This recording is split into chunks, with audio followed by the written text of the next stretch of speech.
എസ്തർ അദ്ധ്യായം 7. രാജാവും ഹാമാനും എസ്തേർ രാജ്ഞി ഒരുക്കിയ വിരുന്നിന് ചെന്നു. 2-ാം ദിവസം അവർ വീഞ്ഞു കുടിച്ചുകൊണ്ടിരിക്കെ രാജാവ് എസ്തറിനോട് വീണ്ടും ചോദിച്ചു, എസ്തേർ രാജ്ഞി, നിന്റെ അപേക്ഷയെന്ത്? അത് നിനക്ക് ലഭിക്കും. എന്താണ് നിന്റെ ആവശ്യം?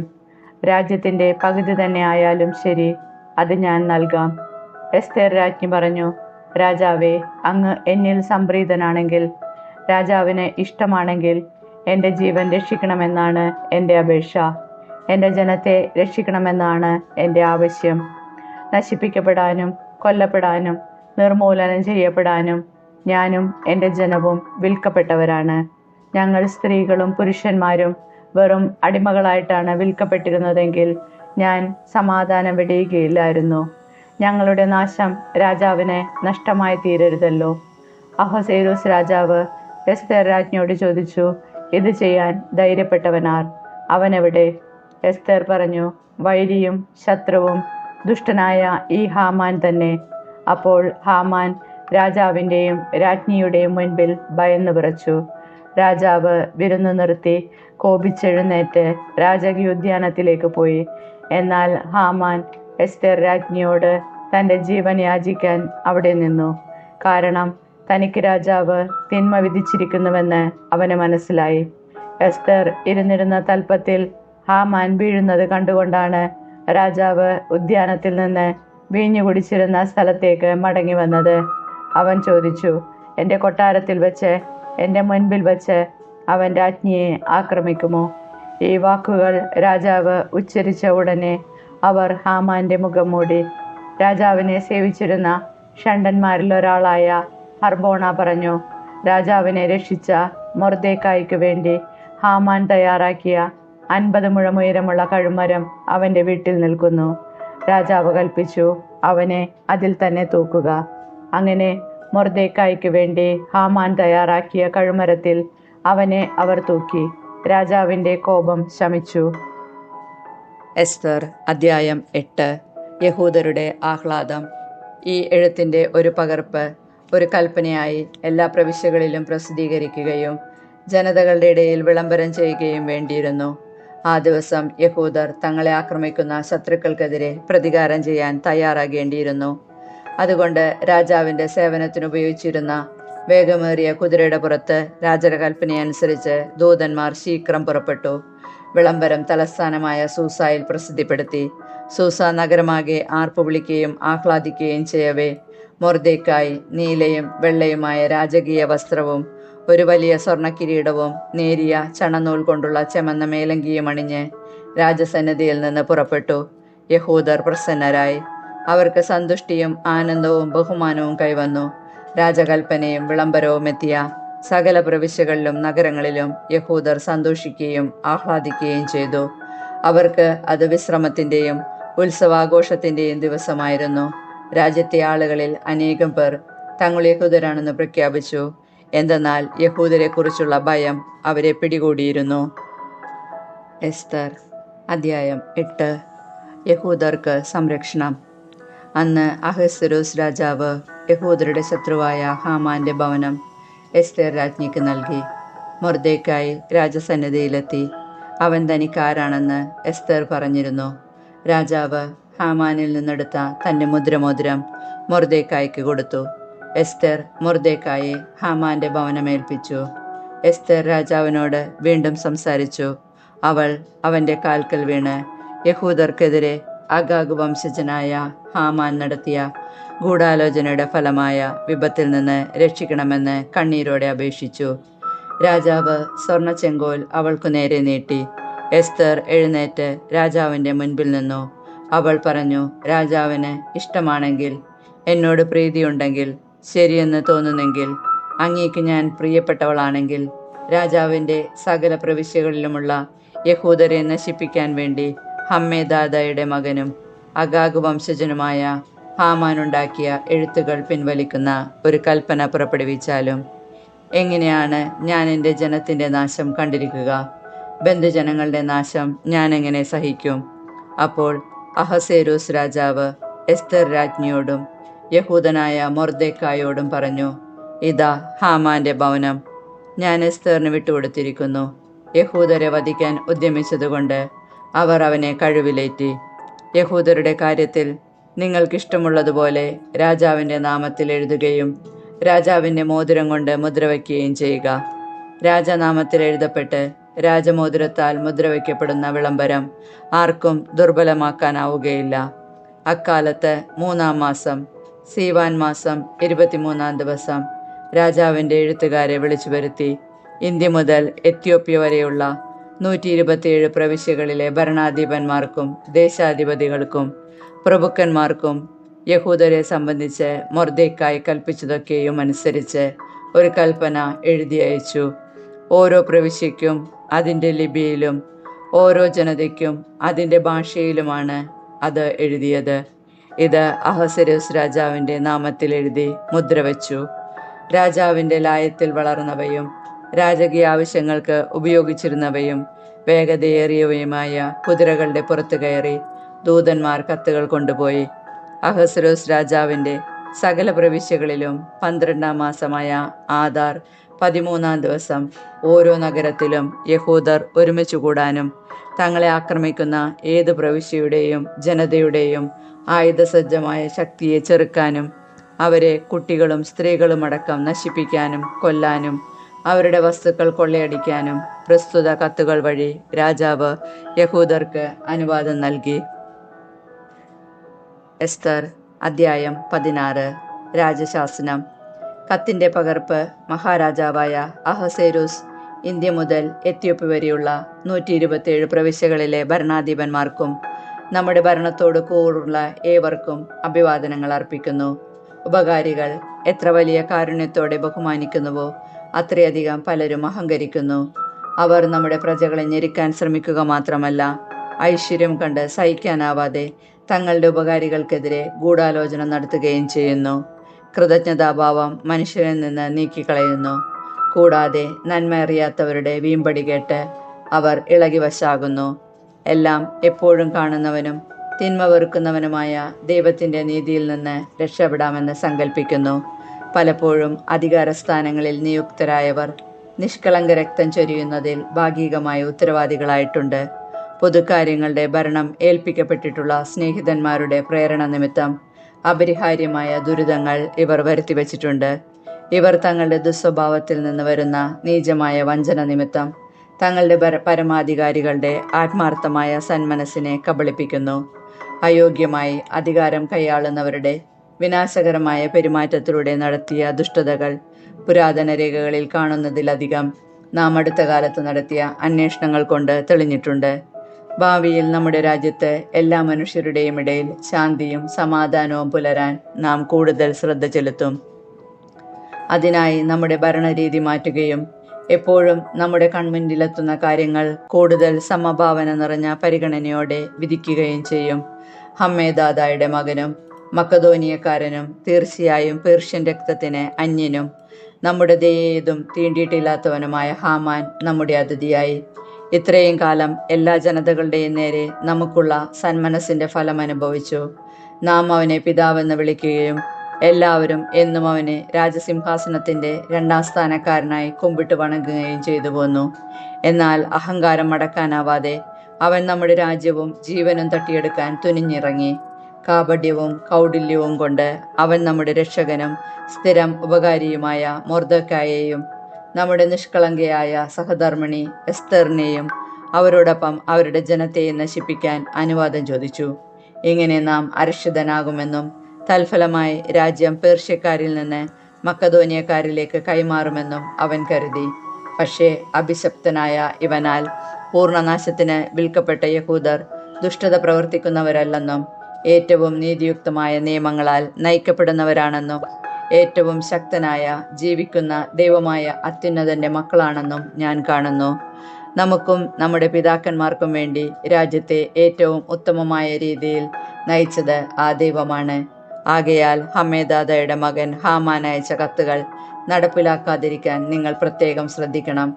കാരണം ഇതെല്ലാം ചെയ്ത അവനെ തൻ്റെ സകല ബന്ധുജനങ്ങളോടും കൂടെ സൂസയുടെ കവാടത്തിൽ കഴിവിലേറ്റിയിരിക്കുന്നു. എല്ലാറ്റിനെയും ഭരിക്കുന്ന ദൈവം അവൻ അർഹിച്ച ശിക്ഷ അവൻ്റെ മേൽ വേഗം വരുത്തിയിരിക്കുന്നു. ഈ കത്തിൻ്റെ ഒരു പകർപ്പ് എല്ലാവർക്കും കാണാൻ കഴിയും വിധം എല്ലായിടത്തും പതിക്കണം. തങ്ങളുടെ നിയമങ്ങൾ അനുസരിച്ച് ജീവിക്കാൻ യഹൂദരെ അനുവദിക്കണം. 12-ാം മാസമായ ആദാർ 13-ാം ദിവസം, യഹൂദരെ നശിപ്പിക്കാൻ നിശ്ചയിച്ചിരുന്ന അതേ ദിവസം, അവരെ ആക്രമിക്കാൻ ഒരുങ്ങുന്നവരുടെ പിടിയിൽ നിന്ന് രക്ഷ നേടാൻ വേണ്ട എല്ലാ സഹായങ്ങളും അവർക്ക് ചെയ്തു കൊടുക്കണം. എന്തെന്നാൽ എല്ലാറ്റിനെയും ഭരിക്കുന്ന ദൈവം താൻ തിരഞ്ഞെടുത്ത ജനതയ്ക്ക് നാശത്തിൻ്റെ ഈ ദിനത്തെ ആനന്ദത്തിൻ്റെ ദിനമായി മാറ്റിയിരിക്കുന്നു. നിങ്ങളുടെ അനുസ്മരണോത്സവങ്ങളിൽ ഒന്നായി ഈ ദിനത്തെ നിങ്ങൾ അത്യാഹ്ലാദത്തോടെ ആഘോഷിക്കുവിൻ. അങ്ങനെ ഇന്നും എന്നും നമുക്ക് വിശ്വസ്തരായ പേർഷ്യക്കാർക്കും ഇത് രക്ഷയുടെയും നമുക്കെതിരെ ഗൂഢാലോചന നടത്തുന്നവർക്ക് നാശത്തിൻ്റെയും ഓർമ്മയായിരിക്കട്ടെ. ഇങ്ങനെ പ്രവർത്തിക്കാത്ത എല്ലാ നഗരവും ഗ്രാമവും ഒന്നൊഴിയാതെ കുന്തം കൊണ്ടും തീ കൊണ്ടും ക്രോധത്തോടെ നശിപ്പിക്കപ്പെടും. അവ മനുഷ്യർക്ക് കടക്കാൻ കൊള്ളാത്തതും മൃഗങ്ങൾക്കും പക്ഷികൾക്കും പോലും എക്കാലത്തേക്കും ഏറ്റവും വെറുക്കപ്പെട്ടതും ആയിത്തീരും. എസ്തർ അധ്യായം 9. യഹൂദരുടെ പ്രതികാരം. 12-ാം മാസമായ ആദാർ 13-ാം ദിവസം, രാജാവിൻ്റെ കൽപ്പനയും വിളംബരവും നിർവഹിക്കപ്പെടേണ്ട ആ ദിവസം, യഹൂദരെ കീഴടക്കാമെന്ന് അവരുടെ ശത്രുക്കൾ പ്രതീക്ഷിച്ചിരുന്ന ആ ദിവസം, യഹൂദർ തങ്ങളുടെ ശത്രുക്കളുടെ മേൽ വിജയം നേടുന്ന ദിവസമായി മാറി. അഹസേരൂസിൻ്റെ എല്ലാ പ്രവിശ്യകളിലും തങ്ങളുടെ നഗരങ്ങളിൽ യഹൂദർ തങ്ങളുടെ നാശം ആഗ്രഹിച്ചിരുന്നവരെ വധിക്കാൻ ഒരുമിച്ചുകൂടി. ആർക്കും അവർക്കെതിരെ നിലകൊള്ളാൻ കഴിഞ്ഞില്ല. കാരണം അവരെക്കുറിച്ചുള്ള ഭയം അത്ര കണ്ട് എല്ലാ ജനതകളെയും ബാധിച്ചിരുന്നു. പ്രവിശ്യകളിലെ എല്ലാ പ്രഭുക്കന്മാരും ദേശാധിപതികളും നാടുവാഴികളും രാജസേവകന്മാരും യഹൂദരെ സഹായിച്ചു. കാരണം അവർ മൊർദെഖായിയെ ഭയന്നു. മൊർദെഖായി രാജാവിൻ്റെ ഭവനത്തിൽ ഉന്നതനായിരുന്നു. അവൻ്റെ കീർത്തി സകല പ്രവിശ്യകളിലും വ്യാപിച്ചു. അങ്ങനെ മൊർദെഖായി കൂടുതൽ കൂടുതൽ ശക്തനായി തീർന്നു. യഹൂദർ തങ്ങളുടെ സകല ശത്രുക്കളെയും വാൾനിരയാക്കി നശിപ്പിച്ചു. തങ്ങളെ വെറുത്തിരുന്നവരോട് ഇഷ്ടമുള്ളതെല്ലാം അവർ ചെയ്തു. തലസ്ഥാനമായ സൂസായിൽ മാത്രം യഹൂദർ 500 പേരെ വധിച്ചു. പാർഷാൻ ദാദ, ദാൽഫോൻ, അസ്പാദ, പൊറോദ, അദാലിയ, അരീദാദ, പർമാഷ്ത, അരീസായി, അരീദായ്, വൈസാദ എന്നിങ്ങനെ ഹമ്മേദാദായുടെ മകനും യഹൂദരുടെ ശത്രുവുമായ ഹാമാൻ്റെ 10 പുത്രന്മാരെയും അവർ വധിച്ചു. എന്നാൽ അവർ കവർച്ച നടത്തിയില്ല.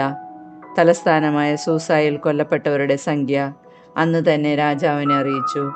രാജാവ് എസ്തേർ രാജ്ഞിയോട് പറഞ്ഞു, തലസ്ഥാനമായ സൂസായിൽ യഹൂദർ 500 പേരെയും കൂടാതെ ഹാമാൻ്റെ 10 പുത്രന്മാരെയും കൊന്നിട്ടുണ്ട്.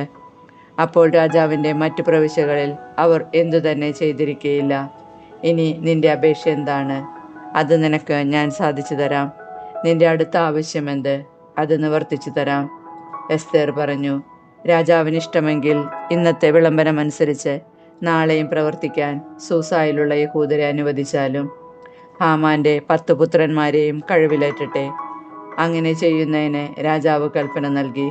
സൂസായിൽ ഒരു വിളംബരം പുറപ്പെടുവിക്കുകയും ഹാമാൻ്റെ 10 പുത്രന്മാരെയും തൂക്കിലിടുകയും ചെയ്തു. സൂസായിലുള്ള യഹൂദർ ആദാർ മാസം 14-ാം ദിവസം ഒരുമിച്ചുകൂടി സൂസായിലെ 300 പേരെ വധിച്ചു. കവർച്ചയൊന്നും നടത്തിയില്ല. രാജാവിൻ്റെ പ്രവിശ്യകളിലുണ്ടായിരുന്ന യഹൂദരും തങ്ങളുടെ ജീവനെ രക്ഷിക്കാൻ ഒന്നിച്ചുകൂടി. ശത്രുഭീഷണിയിൽ നിന്ന് അവർ വിമോചനം നേടി.